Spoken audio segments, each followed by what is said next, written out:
मैं जो कुछ भी कहूंगा उसके बाद का सवाल भी मैं जानता हूं आपसे। मैं कुछ भी कहूंगा उसके बाद एक सवाल और आपका आएगा। अभी कुछ दिन पहले वर्ल्ड कप इंडिया हार गया था। आप दूसरा ही सवाल ये पूछते हैं कि इंडिया का क्या होगा। हम लोग निराश नहीं हैं और राजनीति में, लोकतंत्र में इस तरह के परिणाम आते हैं। मान लीजिए जिस लोकसभा के क्षेत्र में मैं बैठा हूं, आप हम सब लोग हैं, 5 लाख वोटों से ये पार्टी जीतती है, भारतीय जनता पार्टी। इसका मतलब ये नहीं है कि सबका साथ, सबका विकास और सबका सम्मान हो रहा हो। अभी भी बहुत सारे ऐसे लोग हैं जो निराश हैं, जिन्हें उम्मीद थी, जिनकी उम्मीद तोड़ी है। तो ये राजनीति में परिणाम आते हैं और जो भी परिणाम आएंगे वो कोई भी पॉलिटिकल पार्टी है उसको स्वीकार करेगी। लेकिन लड़ाई लंबी है। इन परिणामों से हमें और जिन लोगों को भारतीय जनता पार्टी जैसी बड़ी पार्टी का मुकाबला करना है, उन्हें बहुत तैयारी करनी पड़ेगी, बहुत अनुशासन में रह करके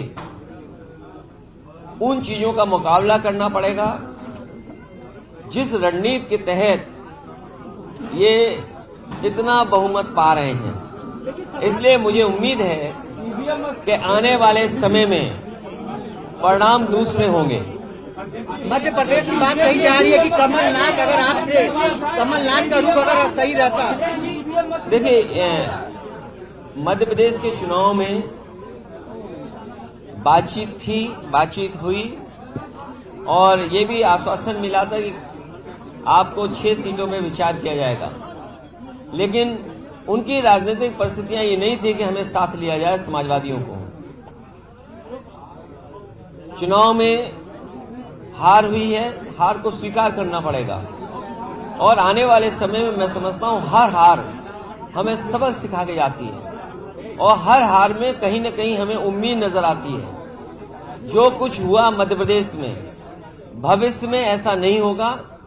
सबको साथ लेकर के और सबका जो भी योगदान हो उसको जोड़ करके ही भारतीय जनता पार्टी का मुकाबला किया जा सकता है। ईवीएम को तो विधानसभा में आपने जाति जनगणना का देखिए, चुनाव मैं जानता हूं इसके बाद, क्योंकि कोई भी जवाब मैं जो दूंगा भारतीय जनता पार्टी उसका क्या कहेगी।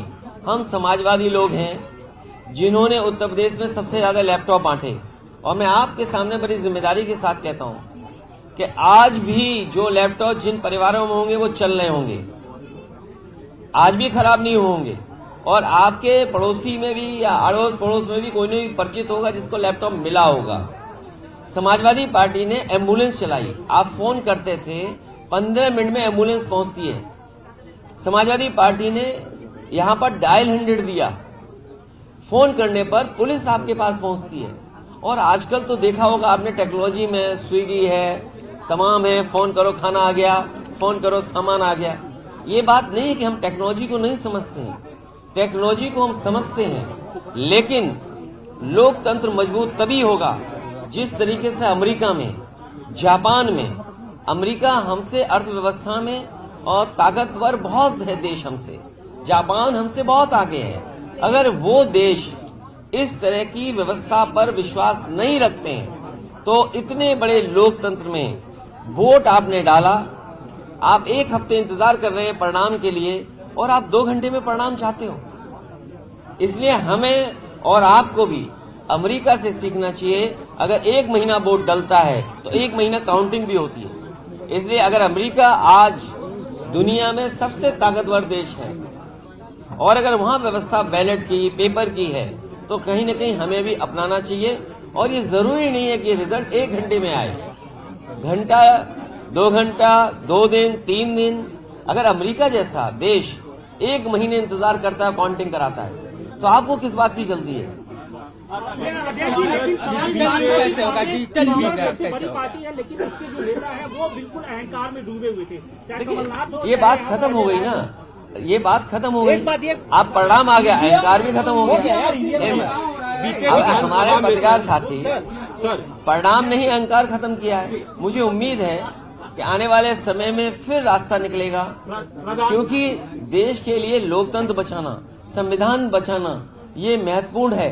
और उससे भी महत्वपूर्ण ये है कि समाजवादियों का उत्तर प्रदेश में संघर्ष बड़ा है, समाजवादियों को फैसले बड़े लेने हैं। इसलिए जहां से बात शुरू हुई थी कि जो जहां दल मजबूत है उसको सहयोग दूसरे दल करें। आपकी वोट शेयरिंग बढ़ गई, आपकी वोट शेयरिंग बढ़ गई, भले आपकी कोई सीट ना हासिल की हो, लेकिन वोट शेयरिंग बढ़ गई है, ऐसा माना जा रहा बात है। वो नहीं है, समाजवादी विचारधारा फैले। मान लीजिए आज हम नेशनल इक्वालिटी के साथ बैठे हैं, समाजवादी विचारधारा कोई आज की विचारधारा नहीं है। ये समाजवादी सिद्धांत कैसे आगे बढ़े, सेकुलर फैब्रिक कैसे देश का अच्छा हो, किसान की आय दोगुनी हो। सवाल तो ये पूछना चाहिए कि दिल्ली वाले लोग, सवाल आपका ये हो कि दिल्ली वाले लोग अब चुनाव में आने वाले हैं, क्या किसानों की आय दोगुनी हो गई, क्या नौकरी रोजगार मिल गया। मैं जानता हूं यहां पर नारा लगता है, घर घर वाला नारा लगता है, यहां एक बड़ा लोकप्रिय नारा है घर घर वाला, लेकिन नारा उसको ये भी तो दिया जा सकता है। और मुझे उम्मीद है इस प्रदेश का नहीं बल्कि देश का नौजवान ये नारा देगा कि घर घर बेरोजगार, कब मिलेगा रोजगार। अगर घर घर रोजगार, घर घर बेरोजगार बैठा है और कब मिलेगा रोजगार, क्या ये नारा नहीं हो सकता। तो मुझे उम्मीद है कि ये जो अभी परिणाम आया है, इसके बाद जो आने वाले चुनाव में नारा लगने जा रहा है वो यही नारा होगा कि घर घर बेरोजगार मांग रहा है रोजगार। प्रधानमंत्री कह रहे हैं 2024 हैट्रिक होने जा रही है, प्रधानमंत्री कह रहे हैं 2024 हैट्रिक होने जा रही अरे है। भाई, अरे याद कीजिए आप, पार्टी के लिए आप क्या संदेश देना चाहेंगे? देखिए ये जो लोग कह रहे हैं, हम भी तो यही उम्मीद लगा के बैठे थे 17 में कि सरकार बनेगी, 22 में भी यही उम्मीद लगा के बैठे थे। तो उम्मीद करना और सोचना कोई गलत नहीं है, इंसान का पॉजिटिव हो रहना कोई खराब बात नहीं है। लेकिन ये आप बताइए कि हर मीटर, अगर 1 मीटर नाला साफ हुआ होगा बनारस में तो कितने करोड़ रुपए खर्च हुए होंगे, क्या इसका हिसाब किताब कोई देगा। आपने कहा कि नमामि गंगे के नाम पर गंगा साफ होगी, क्या आज BOD COD dissolve oxygen Ganga की उतनी साफ सुथरी है। क्या हमारे नाविक जो उम्मीद लगाए थे कि उनकी नाव चलेगी गंगा में, अरे बड़े बड़े 3 स्टार 5 स्टार आ गए जिसमें बार है। 5 स्टार अगर आप कह रहे हैं क्रूज, तो बिना बार के 5 स्टार नहीं हो सकता। शायद आप मुझसे बेहतर समझते होंगे ये बात। तो ये सवाल जो बुनियादी हैं कि हर मीटर पे करोड़ों रुपए खर्च हुआ होगा नाला सफाई में, वरना का काम जितना समाजवादियों ने किया था वैसा का वैसा है। और मैं आज भी कहता हूं दावे के साथ आपके सामने कि नदियां साफ करने का जो रास्ता समाजवादियों ने अपनाया था कि नाला एक भी गंदा नदी में ना जाए और जो नदी में पानी जाए वो ट्रीट होकर के जाए, वही अंतोगतवा सरकारों को अपनाना पड़ेगा। 3-4 साल पहले भी मैंने यही बात कही थी और फिर मैं कहता हूं, क्या मां गंगा की सफाई हो गई? आप मुझे बताइए कि नाले रुक गए? अगर नालों पर 1 मीटर में करोड़ों रुपए खर्च होंगे, उसके बावजूद भी नाले नहीं रुक रहे हैं और गंगा वैसी की वैसी है, तो क्या जनता उन्हें वोट देगी? किसानों की आय दोगुनी हो गई क्या? क्या घर घर नौजवान बेरोजगार नहीं बैठा? और फिर नई ट्रैफिक बढ़ती हुई जो सांड सड़कों पर, जानवर सड़कों पर, बीजेपी कहती नंदी है, तो हम भी स्वीकार करते हैं नंदी है। तो नंदी भगवान के लिए या नंदी के लिए क्या आप 5,000 करोड़ का बजट नहीं रख सकते?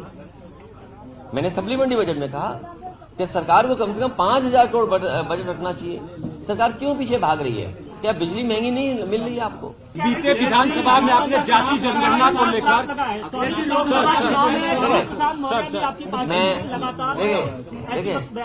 मैं बहुत सुलझा हुआ इंसान हूँ। देखिए बहुत सुलझा हुआ इंसान हूँ।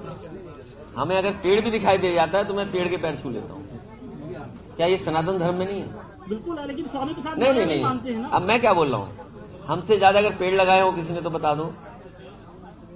तो हम तो वो लोग हैं। इसलिए सवाल क्या है? सवाल ये है, क्या 1 मीटर नाले में करोड़ों रुपए खर्च नहीं हुए? नाला सफाई में क्या 1 मीटर नाले में करोड़ों रुपए करेंगे? हमारे मुख्यमंत्री जी 46 में 56 माले, हमारे मुख्यमंत्री 46 में 56 क्या सदन में स्टेटमेंट दे रहे थे कि जो गोरखपुर लिंक है वो केवल 3,000 करोड़ रुपए की बनी है। मैं आपसे कहता हूं, गूगल करिए, यूपीडा की वेबसाइट देखिए, क्या 6,000 करोड़ की सड़क नहीं बन रही? 90 किलोमीटर सड़क, आप सोचिए 6,000 करोड़ की बनेगी। तो ये सवाल क्या उठाना नहीं है? तो सवाल तो उठेंगे। इसीलिए मैंने कहा कि आपके बनारस और मां गंगा को साफ करने के लिए 1 मीटर में करोड़ रुपए खर्च हुए कि नहीं हुए? मैं आपसे कहूंगा, बिरहा सुनने आए हैं, हम भी सुने, आप भी सुने।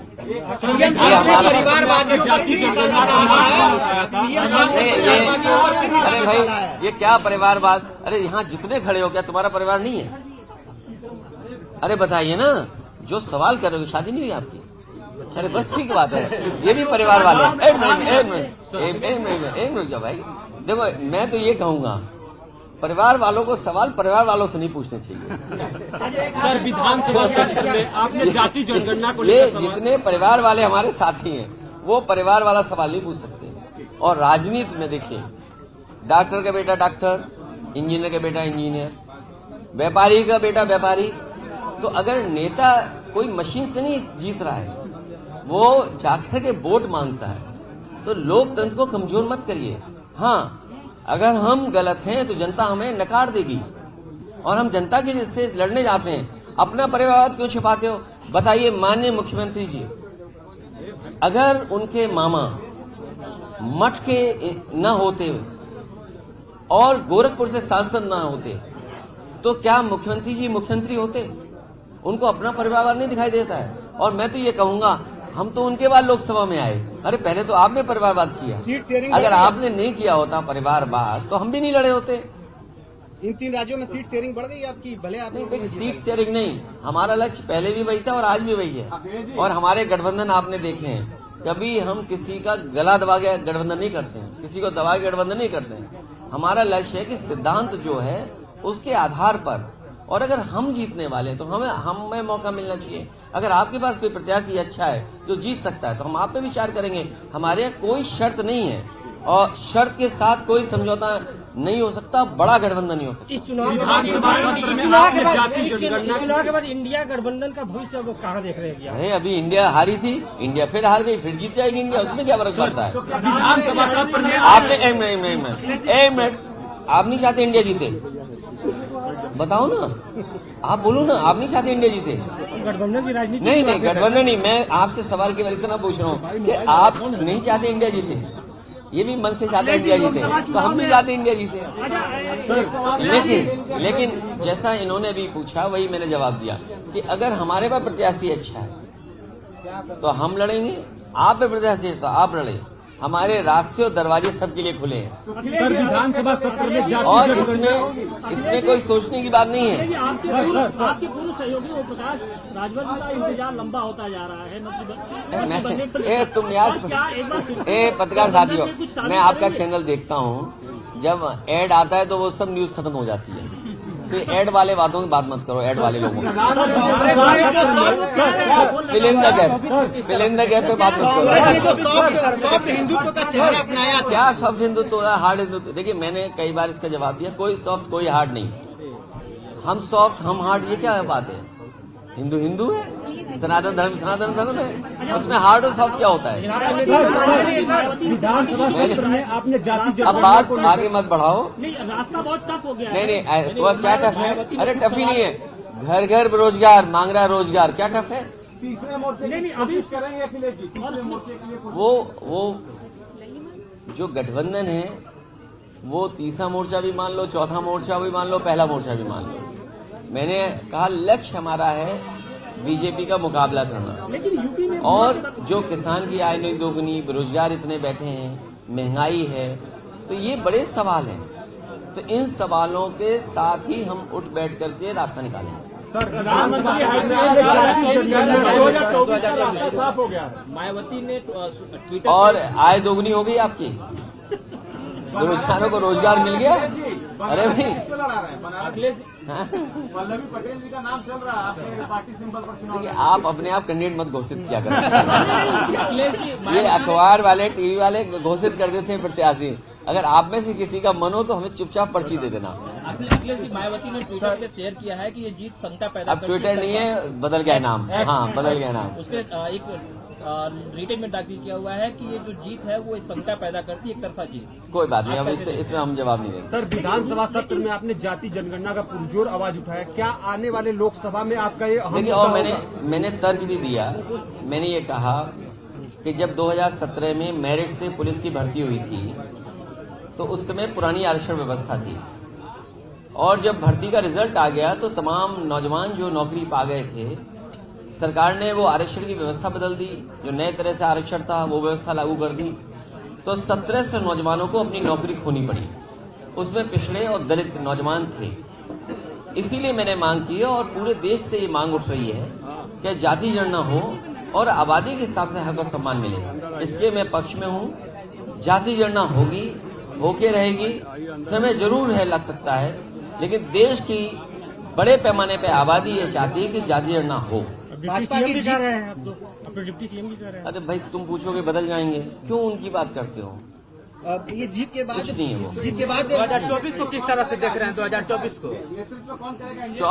2024 को किस तरह से देख रहे हैं आप? 24 ऐतिहासिक परिणाम आएगा और बदलाव होगा। इसीलिए मैंने कहा कि किसान की आय दोगुनी नहीं हुई, आपकी महंगाई बढ़ गई, चरम सीमा पर है, और घर घर बैठा बेरोजगार। यही रास्ता निकालेगा लोकतंत्र में। जातियों में बांटने की कोशिश हुई, ऐसा प्रधानमंत्री कह रहे हैं कि इस चुनाव में मैं बहुत सीधा ये कहना चाहता हूं कि जिस समय मंडल कमीशन का गठन हुआ है, और जो लोग ये बात कहते हैं कि हम विपक्ष के लोग जाति जनगणना मांग करके या जातियों की बात करके या पीडीए की बात करके जातियों में नहीं बांट रहे। जिस समय ये बात हुई कि आरक्षण की व्यवस्था कैसे लागू हो, तो जो लोग गरीबी नहीं समझ पा रहे हैं, बहुत सीधी सी बात है, जो लोग गरीबी नहीं समझ रहे हैं उन्हें मंडल कमीशन की प्रस्तावना पढ़नी चाहिए, और जिस समय वो प्रस्तावना पढ़ लेंगे उसके बाद जाति में बांटने की बात नहीं कहेंगे, क्योंकि इस प्रस्तावना में मंडल कमीशन ने तमाम पहलुओं को देख करके ये माना कि जाति के आधार पर लोग गरीब हैं, इसलिए जाति के आधार पर आरक्षण होना चाहिए। इसलिए जो बात हम लोग कह रहे हैं, अगर बाबा साहब भीमराव अम्बेडकर जी ने संविधान से जाति की वजह से आरक्षण दिया है और मंडल कमीशन ने पिछड़ों को अगर जाति के हिसाब से आरक्षण दिया है, तो जो लोग ये बात कह रहे हैं कि हम जातियों में बांट रहे हैं, और हम पत्रकार साथियों से भी कहेंगे कि आप भी मंडल कमीशन की प्रस्तावना पढ़िए, उन्होंने जात के आधार पर गरीब माना है। इसलिए जो लोग ये कह रहे हैं उन्होंने संविधान और मंडल कमीशन की बातें नहीं पढ़ी हैं, वो पिछड़े विरोधी हैं, दलित विरोधी हैं, और अल्पसंख्यक विरोधी हैं, और आदिवासी विरोधी लोग।